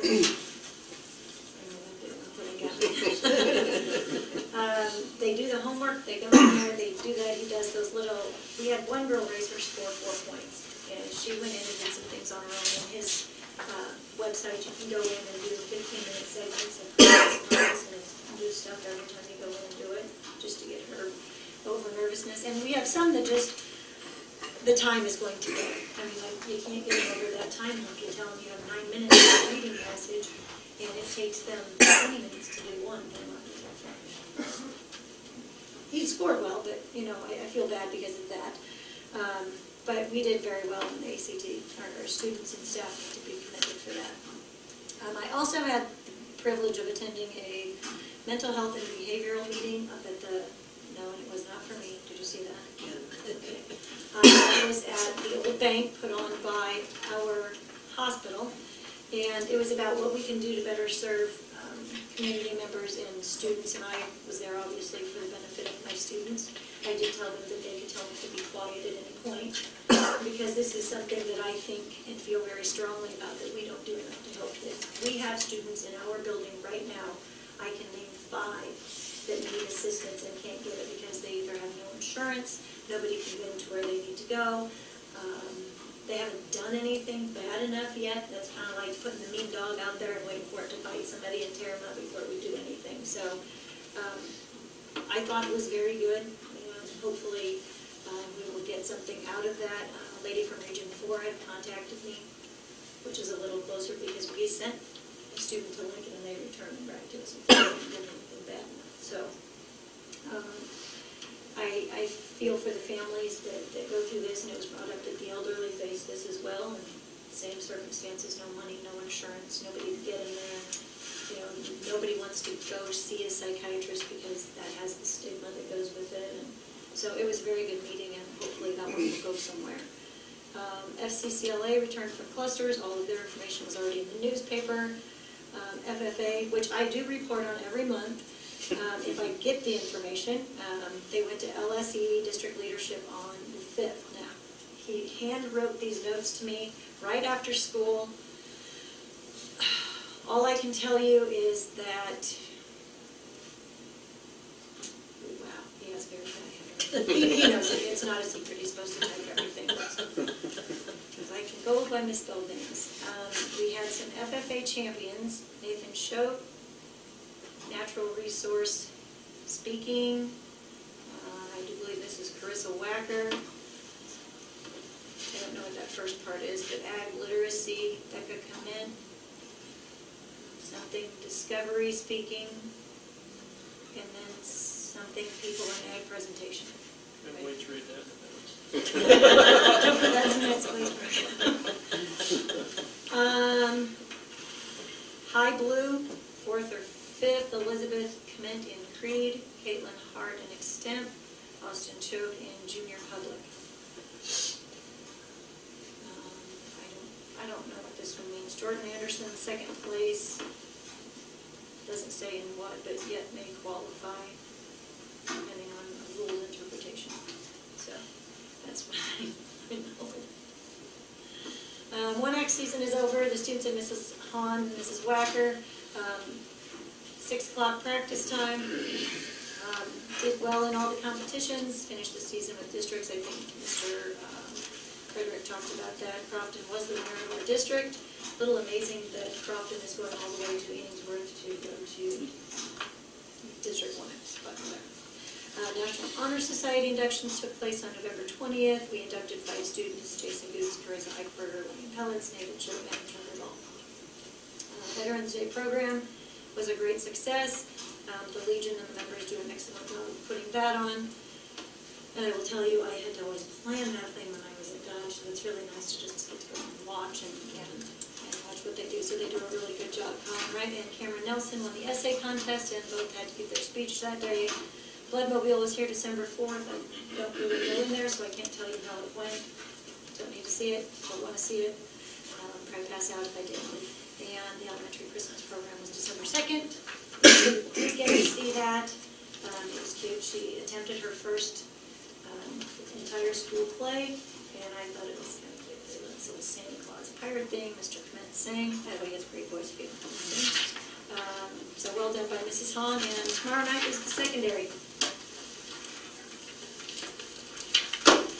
Any questions? Just comment on that travel deal. I mean, it's having kids involved. The 1X, the conference was at Newcastle, so that was one day at Newcastle. And the district was at Ainsworth, so they left at 5 o'clock in the morning to go to Ainsworth, and I think they were the first competition at 9 o'clock, and then had to stay all day. You know. That's Yeah. all randomly done. Yeah, it's all right, but, you know, one thing we're criticized on combining schools is the fact, well, we have to drive so far, but to a point, we're driving a long ways now. We have a lot of transportation. I mean, that's just 1X. That, you know, just a point of transportation again, it's. As long as I'm not going to get up and get on that bus at 5 o'clock. And the boy says, I'm not going. Mother says, you They do, they always step up. Okay. This is my time to report. Well, let's see, the only thing I have to say was, I kind of disagree here a little bit with Alden, and that won't be the first time we've disagreed, so. You know, we set up here as a board and as always ask you to, you know, come to the meetings and voice your opinion. We have this survey now, and now, you know, and we have the 5-minute comment time. I personally am glad in the time that I've been on the board that you guys have taken the time to do that. Now, I understand that some people think we are supposed to do that because we're just being nice to you, but we are all voted on by the people, and I think that we need to listen to them. So I just really encourage that you guys can continue to do that. I want to thank the people that did go down and sign it. I hope that these people send letters to the board members, the new and old. You know, if you're for it, make it known. against it, still want to hear different options, you know, get out there and talk to your board members. But, you know, I know Alden has given, you know, a lot of years to the board. I don't even know how many, 18? And he's been to a lot of meetings, so he knows a lot of stuff. But like I said, we haven't always agreed, but he's put in his time and did his due diligence. And you know, you can't say that he hasn't done that, because he truly has.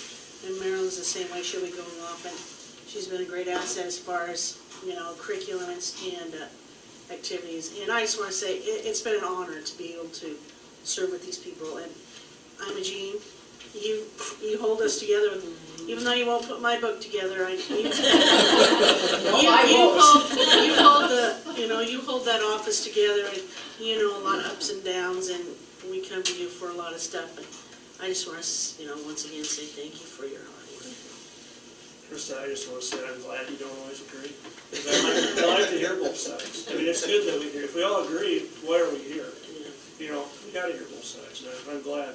And we disagree to agree, but usually at the end of the day, we always, you know, we come and try to... any wrestling match? No, I mean, we've always tried to do what's best for the kids, and that's what it boils down to, is what's best for the kids. And I know the saying about the, you know, when you guys get on the board and take your oath, you'll find out that, you know, what's maybe best for the community may not always be best for the kids, and vice versa. I mean, there's going to be a lot of changes, a lot of opportunities out there to share. Superintendents are resigning several area places, and I hope they take a look at sharing those.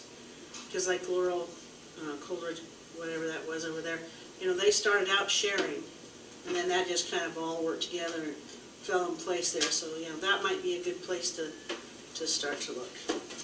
That's all I got to say. I just want to take the time, I appreciate the years I've served with you, Krista. I mean, maybe I was accused of being a bully, and a little bit, part of my bully, there is some bullying in me. And when I come to bullying, I defend my board, and I defend my administration. You know, it's just, I don't like people attacking the people I work with. I appreciate, you know, so. Okay, but I mean, we've disagreed on things, but the kids have always been, Yes, and I appreciate, you know, you've got less at stake than almost any of us here, Krista, and you've put your time in, you know. I was. Just leave her out of it. But I do also want to thank all of you, because this is a hard job, and it's a very thankless job on a lot of occasions. And I think you've done a great job for our kids.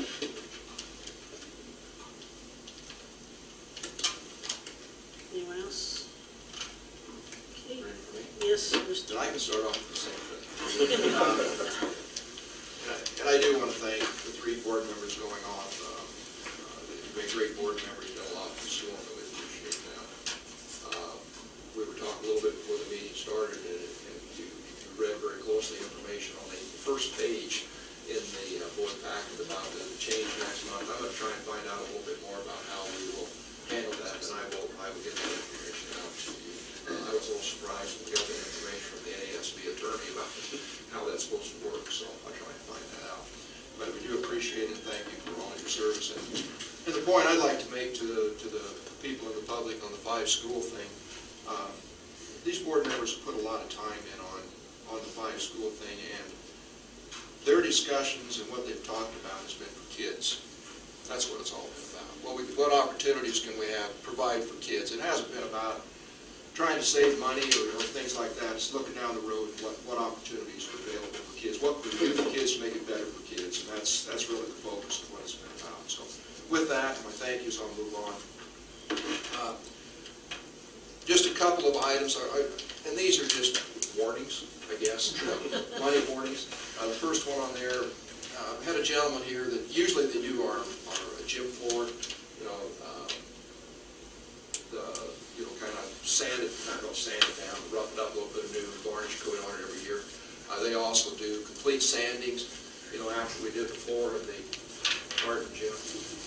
You look at the gym, the private gym now, it's getting closer to needing a complete sanding. So I asked him if he'd be willing to give us a bid on it. It's going to be just under $18,000. So whether we do that this coming year, the following year is probably coming up fairly fast. The other thing with that, I think we talked about before, we're probably this summer planning on doing another section of the roof. I'm assuming that's going to run us someplace in the vicinity of $40,000 to $50,000. So those are a couple of high expense items we need to, the board needs to look at. We did order another piece of mat. I mentioned possibly doing this for the entryway into the Tartan gym over by the shop area. It hasn't come in yet, but we track a lot of sawdust and that stuff in. I hope that'll keep some of that tracked in that way.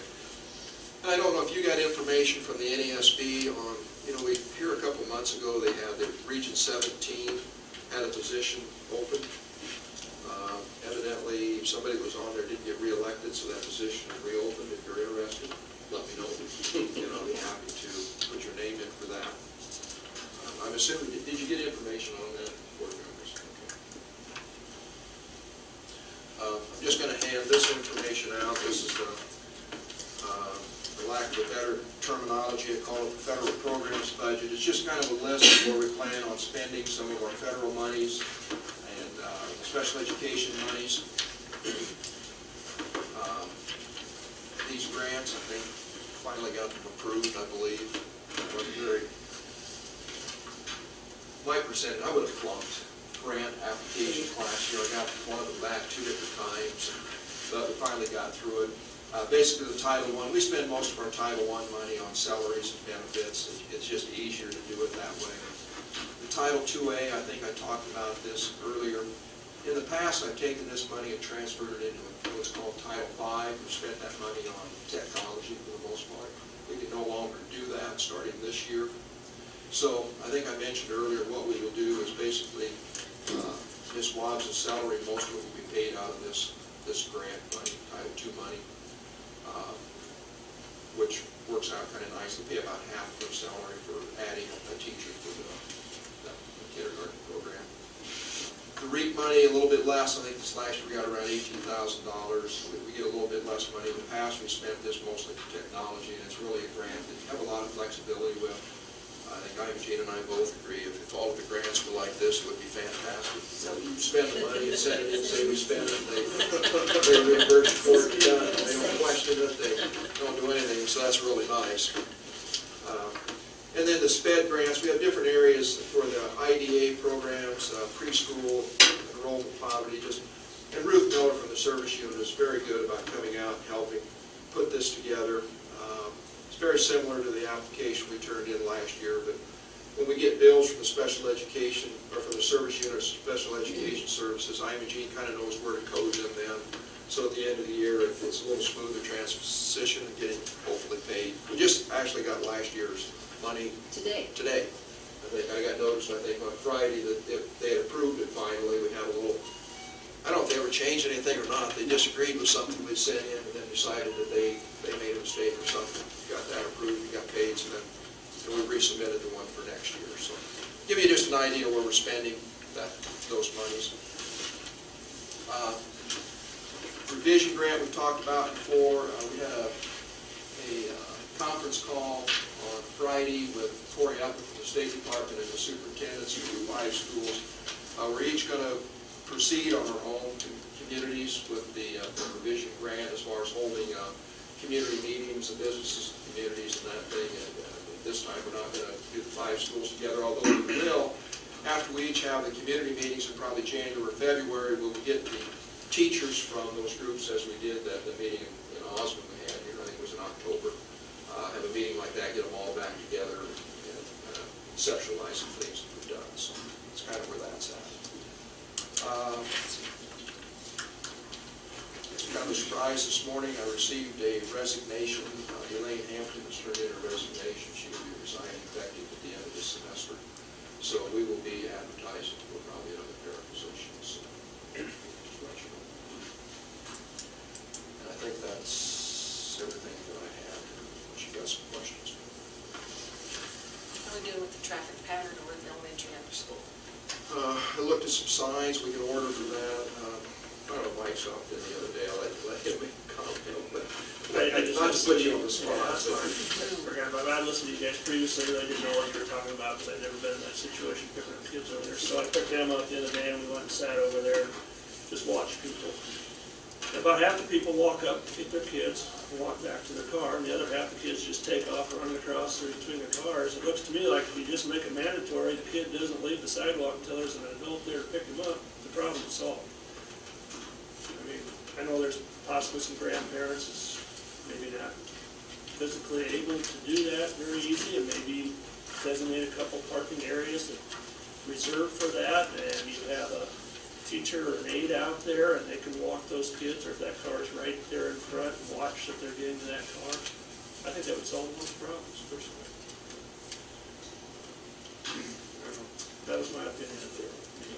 And I don't know what the best thing, situation is, traffic guys will realize how to direct them through there and maintain what's gonna be better than what we're doing, but we'll probably end up doing something with parking, with the staff parks there, we have some students park there to limit that, maybe staff parking.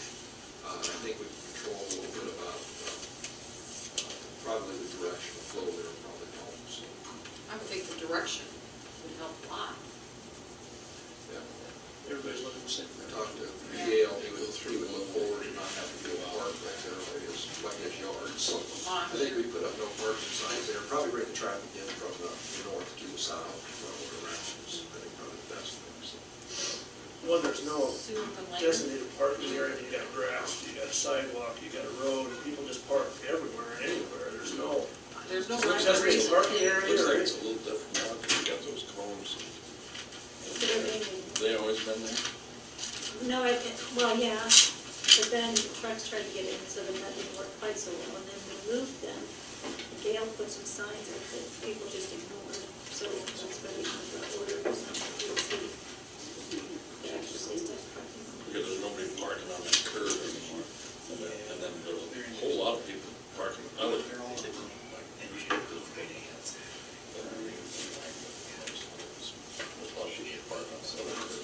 Well, and then we had talked today too about sending letters. Yeah, don't do that. Sending a letter maybe just to the preschool through, at least through second grade, because they're all on this end of the building, and saying, you know, your child needs to be picked up in the classroom. And if you can't get there, please let us know. I find it hard to believe that there are any parents that could not do that. Especially with But the. there were some grandparents that were there. Right, we do have to. And it might not be on a daily basis, but once in a while, if they just make arrangements. It's supposed to be.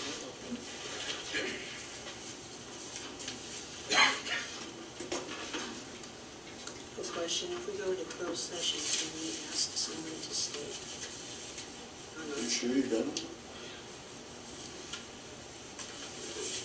I'll go with one. Part of it, those personnel issues, I was just wondering, with the new board members, if we can, I don't know how that works, so, okay. Just an FYI, if there is a special board meeting before January, as of December 29th, I will not be living in this district, so just for what's.